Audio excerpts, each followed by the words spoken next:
ให้ได้เบิ่งข่าวนี้นะครับผมมีแม่หญิงขับรถ Fortuner ครับไปชนเด็กน้อย2คนเสียชีวิตที่กำลังขับรถ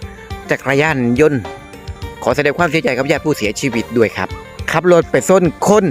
เสียชีวิตเป็นคดีอาญาพนักงานสอบสวนสิสรุปสำนวนครับเพื่อดำเนินการตามกฎหมายต่อไปก็มีหลายเคสครับที่ญาติผู้เสียชีวิตครับฟ้องนะผู้ไปละเมิดครับเรียกค่าเสียหายเพราะว่า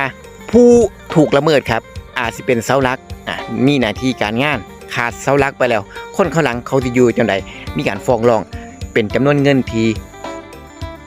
ถ้าถามว่าพรบรถกับประกันรถที่เฮาเฮ็ดไว้สามารถผ่อนหนักให้เป็นเบาได้บ่ได้ครับอย่างน้อยพรบจ่ายเครดิตครับไล่ละ500,000แล้วก็มีประกันภาคสมัครใจในหมวดคุ้มครองทรัพย์สินและชีวิตบุคคลภายนอกขั้นต่ำกฎหมายเขียนไว้อยู่ที่500,000 บาทรวมกับพรบก็อยู่ที่คนละ1 ล้านบาทเวลาซื้อประกันเวลาเกิดเหตุนักๆหรือว่าเหตุอื่นๆครับอย่างน้อยมีคนคอยปรึกษาซื้อผ่านแน่นาหรือว่าตัวแทนมีหมู่ดีกว่าเกิดเหตุตกใจเฮ็ดอีหยังบ่ถูก